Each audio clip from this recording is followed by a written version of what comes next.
So you know how everyone farms bosses like Grave Ward or Captain Trant because they don't have any immunity phases? Like how Rampager, Troy, and Tyrene are all so annoying to farm? Well, in today's video, I'm going to be breaking down the Stopgap Shield because the bosses in Borderlands aren't the only one with immunity phases.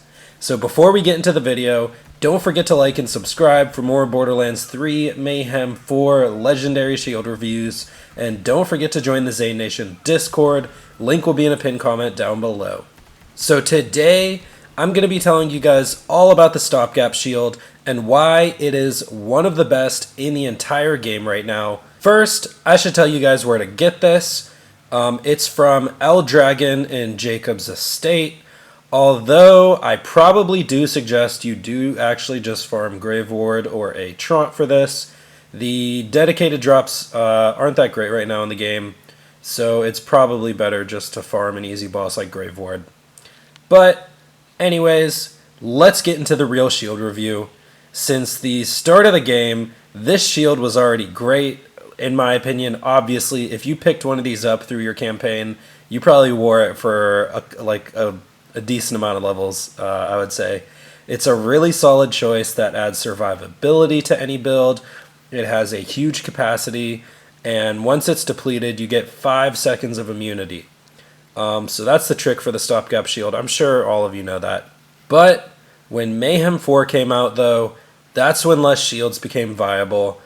I still think Transformer sits in the #1 shield slot of like the best shield in the game. But the Stopgap easily has to make the top 3, if not the top 5 in my opinion. I think the top 3. If some of you guys think different, you can argue with me in the comment section. But like a ton of characters are using these right now. Zane, Flak, and Mose all have different meta builds, all using this shield. I can't say for sure whether Amara actually has one. I feel like she mostly sticks to the different elemental shields for the most part. But with that being said, there's a ton of ways to use and abuse this shield. The first way I should probably bring up real quick is using a level 1 Stopgap Shield. I posted some gameplay in another video of me fighting through Slaughter Shaft with an Infiltrator Zane build. I was using a level 1 Stopgap and the static field augment on the drone. It gave me basically constant immunity as long as my drone was up, so very cool in that regard. Mose can also utilize this very well with a level 1 Stopgap, and I believe she uses the Bloodletter class mod. Someone can post the exact Mose combo in the comments once again. I'm just a Zane main, so don't ask me about Mose. But nevertheless, it's one way to play the Stopgap. There's other ways to make really good use of this shield in general. Some people don't like playing with level 1 shields, so instead you can pair this with a nice Last Stand artifact. And Last Stand with the Stopgap makes it so that you have a full 10 seconds of immunity before you can die, which is like a really long time. For those of you who don't realize, especially in battle and combat, that gives you time to start recharging your Stopgap again for another immunity phase. It gives you time for the Last Stand cooldown to happen.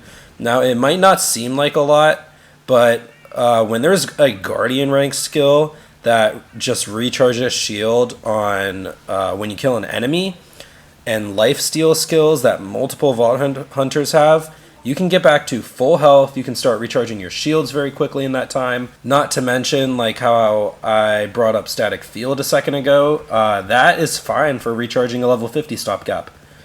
So there's multiple techniques you can use in this game, no matter what character you're playing, to make really good use out of this shield. So it's really good overall for any character. So this is probably the most defensive shield in the game, with 5 seconds of literal immunity and a huge tanky shield that's at least 10k capacity. Like I said, this is easily the top 5. I rate it in the top 3. Like I said as well, I still think Transformer's the best. But regardless, this shield easily scores a 10 out of 10 shields from me. It does some awesome things alone, and when paired with other gears, other skills, and even Guardian rank, you're easily looking at becoming nearly invincible. So for the next part of this video, I'm going to be telling you all how amazing this shield is with distributed denial.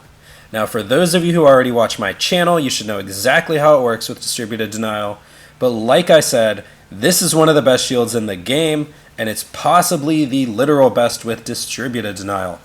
So on top of your barrier being nearly impenetrable, now when your barrier goes down, you get a full 5 seconds of immunity.